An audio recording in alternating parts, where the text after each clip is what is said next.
Bible read, Book of Acts, chapter 27. Ding ding ding ding ding ding ding. Okay, I'm gonna eventually make this a professional work of art later on in my life. I'm just in relaxing lazy mode right now, just relaxing. So, but it'll get better. I mean, my wife, my internet wife is my wife, not my internet wife. My wife is teaching me how to access high tech stuff. Because I can't technology, I'm old. No, I'm just kidding. Okay, so we're gonna read a slow reading of chapter 27, and then we'll also be filming some the first 3 pages of Diary of a Wimpy Kid. My wife is bought that book in Vietnam, and so she's reading it right now. It makes me want to read that actually. I went more Harry Potter and the other books instead. I went Harry Potter and Hunger Games. It's always good to check out new franchises. Maybe. Okay, so we have no time to waste. We have 10 minutes. Chapter 27. When it was decided that we should sail to Italy, they landed and they handed Paul and some other prisoners to the centurion named Julius of the cohort Augusta. Cohort is an army unit in Rome, and Julius is a centurion, and he belongs to the cohort belonging to Centurion Augusta. I think 100 soldiers. Centurion. I don't know. I'm not ancient. I'm not anthropological expert on ancient Rome. We went on board a ship from Adrantium, bound for ports in the province of Asia, and we set sail. Artarsius, a Macedonian from Thessalonica, was with us. Another missionary, perhaps, or maybe a fellow passenger. On the following day, we put in at Sidon, where Julius was kind enough to allow Paul to visit his friends who took care of him. Some of the original missionary group that Paul had lives there and works there. From there, we put out to sea and sailed around the sheltered side of Cyprus because of the headwinds, and crossing the open sea off the coast of Sicilia and Pamphylia, we came to Myra in Lycia. I wonder if any of these ancient kingdoms still exist. There, the centurion found an Alexandrian ship that was sailing to Italy and put us on board. For many days we made little headway, arriving at Cyndius only with difficulty, and because the wind would not permit us to continue our course, we sailed for the sheltered side of Crete of Salmon.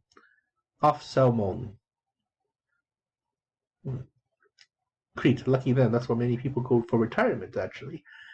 Well, that in Cyprus. We sailed past it with difficulty and reached a place called Fair Havens, near which was the city of Lycia. You see.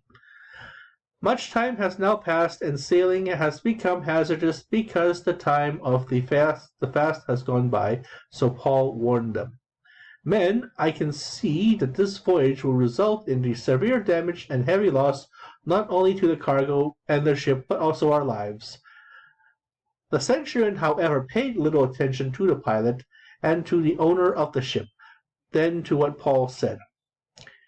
Since the harbor was unfavorably situated for spending the winter, the majority planned to put.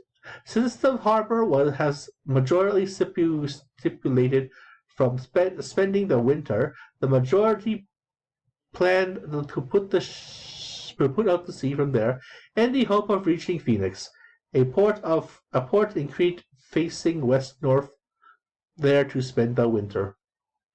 And they get caught in a winter storm. A south wind blew gently, and thinking they had attained their objective, they weighed anchor and sailed along the coast of Crete.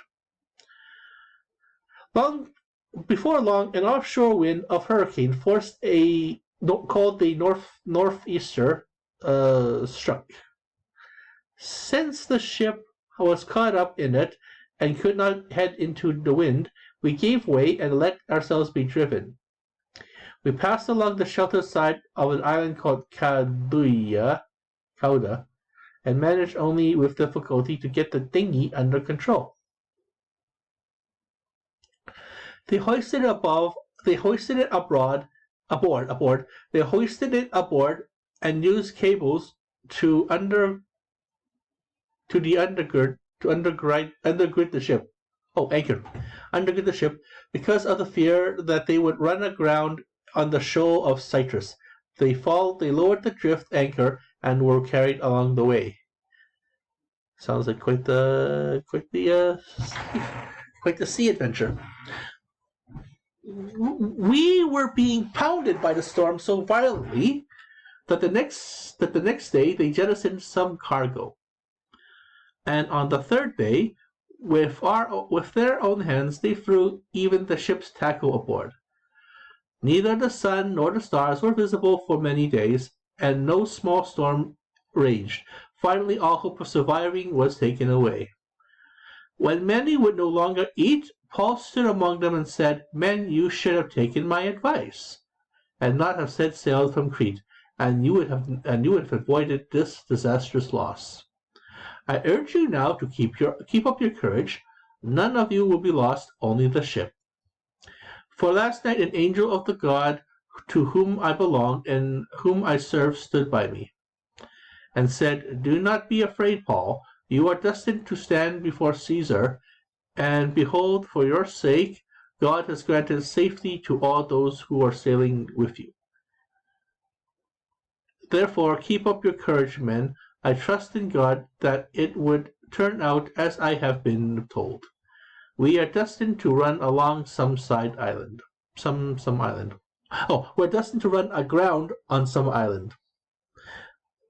On the 14th night, as we were still being driven about on the Adriatic Sea, towards midnight, the sailors began to suspect that they were nearing land. They took soundings and found 20 fathoms. They again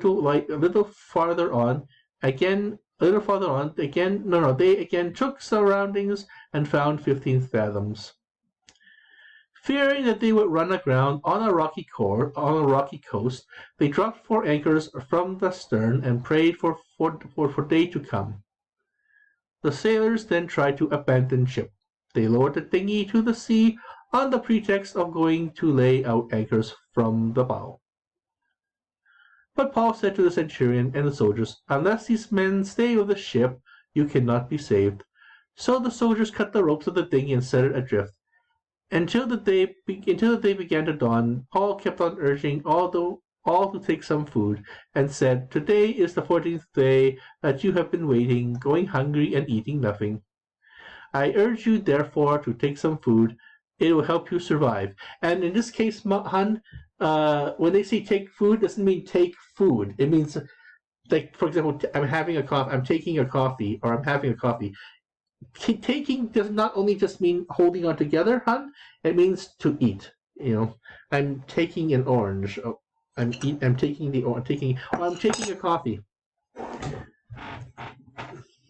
So you can also use that. Just in case, that gets a lot of ESL students actually, Han, because taking means taking the plate, like carrying the plate, but also taking the plate can also mean eating whatever's on the plate. Or again, taking a coffee.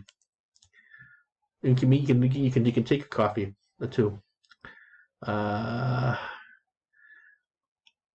When he said this, he took bread and gave thanks to God in front of them, and broke it and began to eat. They were all encouraged and took some food themselves. In all, there are all 267 of us on the ship.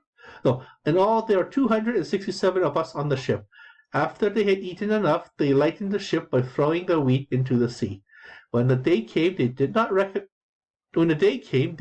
recognize the land, but made out only a bay with a beach. They planned to run the ship ashore to it if they could. So they cast off the anchors and abandoned them to the sea, and at the same time they unfastened the lines of the rudders, and hoisting the foresail into the sea, they made for the beach. But they struck a sandbar, and the ship but they struck a sandbar and ran the ship aground. The bow was weighed in and could not be moved, but the stern began to break up the pounding of the waves. Okay, hon. In this case, the bow and the sterns are just parts of the ship, the front of the ship and the back of a sailboat. And what they're saying is that the boat is just stuck in the ocean. The soldiers planned to kill the prisoners so that none might swim away and escape. But the centurion wanted to save St. Paul. So kept them from carrying out their plan. He ordered those who could swim to jump aboard first and get to the shore, and then the rest, some on the planks, or others on the debris of the ship. In this way, all swam to shore safely. Yay! They survived. Okay, Han, thank you for watching our show. Oh, 11 minutes? Really? I thought it was 10 minutes. Oh.